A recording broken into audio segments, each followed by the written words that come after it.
इस वीडियो में हम बात करने वाले हैं वैम्पायर डायरीज के सीजन 3 के फर्स्ट एपिसोड की शुरुआत होती है जहां हम देखते हैं एक लेडी अपने घर पर होती है और वो अपने पेट डॉग को बाहर से आवाज दे रही होती है अंदर बुलाने की। थोड़ी देर में उस जगह पर क्लॉस पहुंच जाता है। क्लॉस जाकर उस लेडी से कहता है कि मेरी गाड़ी खराब हो चुकी है और मुझे हेल्प चाहिए और क्या मैं एक फोन कॉल कर सकता हूं। क्लॉस चाहता था कि फोन कॉल के बहाने वो लड़की उसको अंदर इन्वाइट कर ले, लेकिन उसको क्लाउस के ऊपर थोड़ा सा डाउट होता है और वो क्लाउस को इनवाइट नहीं करती है, जिससे गुस्से में आकर क्लाउस उसको कंपेल करता है और उससे अंदर आने को कहता है। वो उसको अंदर इनवाइट कर लेती है और अंदर जाकर क्लॉस उसकी एक और रूममेट से मिलता है और वो जाकर उससे पूछता है कि क्या यहाँ पर रे है, जिस पर वो कहती है कि रे यहाँ पर नहीं है और रे काफी समय से यहाँ नहीं आया है। रे भी एक वैम्पायर था जिसे क्लॉस ढूंढ रहा है। वो उस लड़की से पूछता है कि कम से कम रे फुल मून की नाइट को तो जरूर से अपने घर पर आता होगा खुद को लॉक करने, लेकिन वो लड़की कहती है मैं इसके बारे में कुछ भी नहीं जानती हूँ, रे काफी समय से हमसे कांटेक्ट नहीं किया है। वहीं दूसरी तरफ जो लड़की बाहर थी वो वहां से भागने की कोशिश करती है, लेकिन दरवाजे पर उसे स्टेफन खड़ा मिलता है। वो डर जाती है और तभी क्लॉस वापस आता है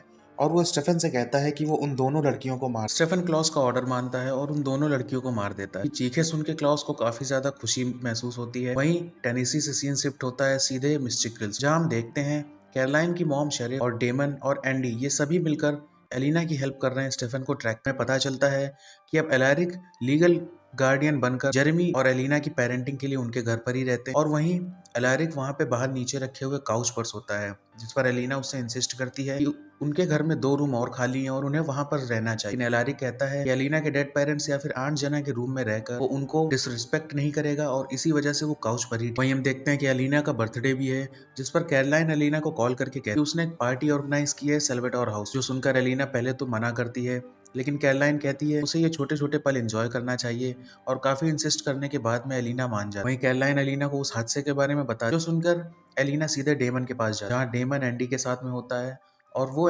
डेमन को बताती है जाकर पास में ही टेनेसी में एक ऐसा हादसा हुआ है, जो सुनकर डेमन उसमें इंटरेस्ट नहीं दिखाता है और उससे कहता है कि ठीक है मुझे कोई। एलिना वहां से चली जाती है, लेकिन हमें पता चलता है कि डेमन उसमें काफी इंटरेस्टेड है और वो खुद से एंडी की हेल्प लेने ट्रैक कर रहा है। डेमन एंडी की हेल्प लेता है, जिस पर एंडी कहती है कि वो उसे स्टेफन की उस जगह का पता लगाने में मदद, जहाँ पर ये हादसा हुआ है और वो लोग इसको ट्रैक करने। वहीं दूसरी तरफ हम देखते हैं जहाँ पर जेरेमी भी अब मैट के साथ में उसके बार में काम करता है और वहीं बानी उससे मिलने जाती है उसकी नई जॉब के बारे में। बानी जेरेमी का हाल चाल पूछ रही होती है, लेकिन तभी एकदम से बाहर में लाइट्स फ्लिकर करने लगे। ये देखकर जेरेमी डर कर कॉल कट कर देता है और तभी जेरेमी देखता है उसके सामने विकी खड़ी है और विकी के पीछे एना भी होती है। जेरेमी काफी ज्यादा डर चुका होता है, लेकिन तब तक वहां पर मैट आ जाता है और वो दोनों वहां से गायब हो जाते हैं। मैट आकर जेरेमी से कहता है कि वो उसके साथ में प्लेसेस स्विच कर ले, क्योंकि वो टाइलर और कैरोलाइन को सर्व नहीं करना चाहता। जेरेमी टाइलर और कैरोलाइन को सर्व करने जाता है और वहीं पर कैरोलाइन उससे पूछती है कि क्या मैट ने तुमसे स्विच करने के लिए कहा, जिस पर जेरेमी हाँ करता है।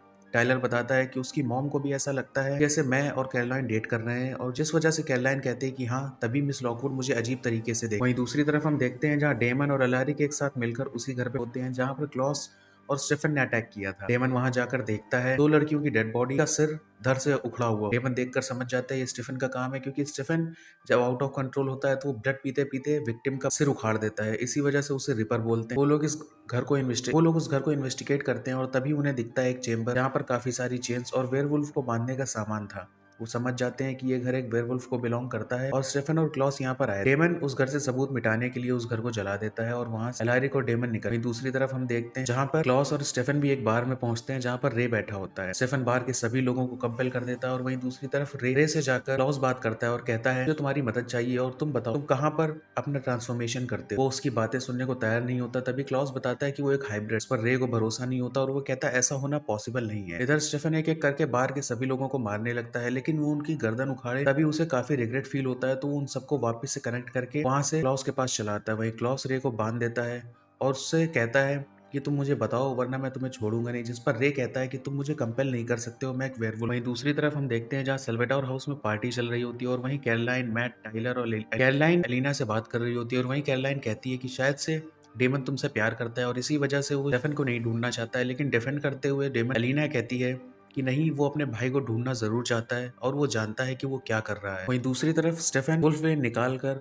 रे को टॉर्चर कर रहा होता है और वो रे से कहता है कि जब तक वो क्लॉस का आंसर नहीं देगा तब तक क्लॉस स्टेफन से उसको टॉर्चर करवाता रहे। लेकिन तभी क्लॉस को अपने एक सीक्रेट इन्वेस्टिगेटर के द्वारा कुछ जानकारी, क्लॉस को ये पता चलता है कि डेमन और एलारिक मिलकर अभी भी स्टेफन को ट्रैक कर रहे हैं। पर क्लॉस गुस्से में वहां से डेमन से लड़ने के लिए जा रहा होता है, तभी स्टेफन उसे रोक लेता है और कहता है कि डेमन को मैं संभाल लूंगा और मैं जानता हूँ उसे कैसे कंट्रोल करना है। और क्लॉस रुक जाता है।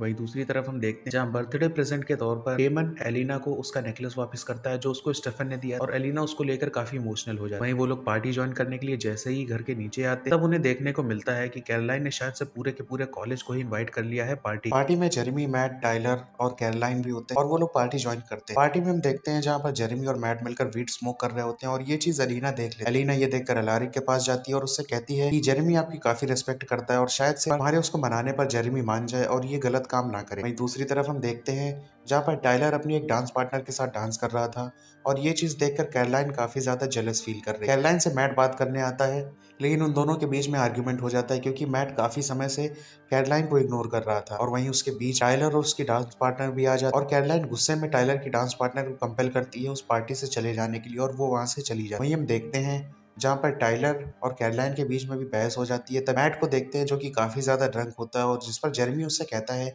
कि वो उसे घर तक छोड़ देगा।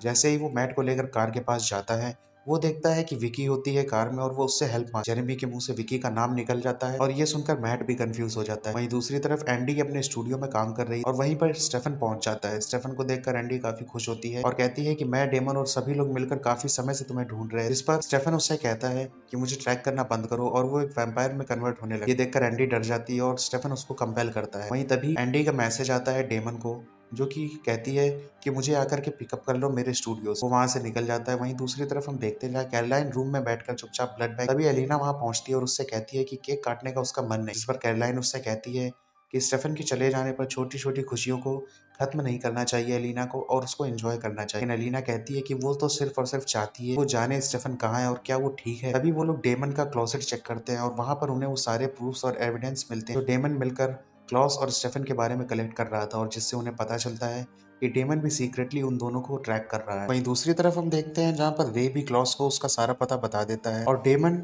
स्टेफन से मिलने पहुंच जाता है। डेमन स्टेफन से जैसे ही मिलता है वो कहता है कि मैं तुम्हें काफी समय से ढूंढ रहा हूँ और तुम्हारे अंदर ह्यूमैनिटी अभी भी जिंदा है तो कम से कम एलिना के लिए यहाँ से वापस चलो। जिस पर स्टेफन उससे कहता है मेरे अंदर अब ह्यूमैनिटी के जैसा कुछ भी नहीं और इसको प्रूव करने के लिए मैं तुम्हें कुछ दिखाता हूँ। स्टेफन ने एंडी को कंपेल कर रखा था और उसको छत पर खड़े होने को बोला था। स्टेफन की आवाज लगाते ही एंडी छत से कूद जाती है और अपनी जान दे देती है। ये चीज डेमन देखता है। डेमन एंडी को बचाने की कोशिश करता है लेकिन स्टेफन उसे रोक लेता है और स्टेफन वहां से चला जाता है डेमन को वार्निंग दे। इस चीज से डेमन काफी ज्यादा दुखी हो चुका था क्योंकि एंडी की डेथ हो चुकी। वहीं डेमन पार्टी में वापस आता है। दूसरी तरफ हम देखते हैं जहाँ पर डेमन एलिना से मिलता है और एलिना डेमन से पूछती है कि जब तुम पहले से ही स्टेफन को ट्रैक कर रहे थे तो उसकी नई लीड लाने पर उसको इग्नोर क्यों करते थे। जिस पर डेमन एलिना को बताता है कि उसने जितने भी विक्टिम्स के ऊपर इन्वेस्टिगेशन किया वो सारे के सारे विक्टिम्स क्लॉस के नहीं बल्कि सब के सब विक्टिम्स स्टेफन के थे।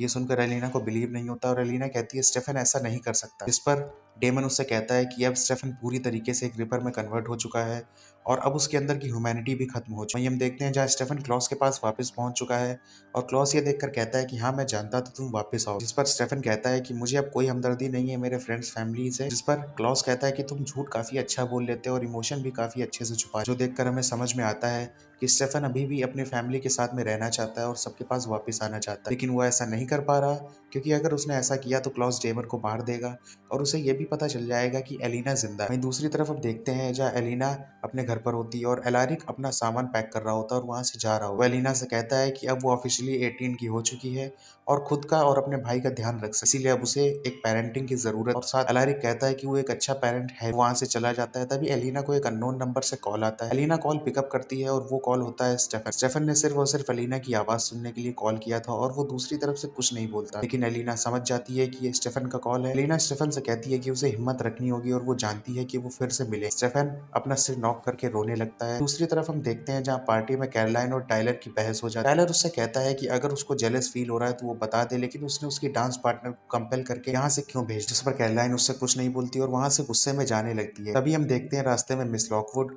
ब्रिवेन डार्ट्स लेकर खड़ी होती है और वो कैरोलाइन के ऊपर अटैक करके उसे वहीं सेंसलेस कर दे और इसी के साथ में वैम्पायर डायरीज के सीजन 3 का एपिसोड नंबर 1 खत्म होता है। अगर आपको वीडियो अच्छा लगा हो वीडियो को लाइक कर देना, चैनल को सब्सक्राइब कर देना। मैं मिलता हूँ आपसे नेक्स्ट वीडियो में, तब तक के लिए।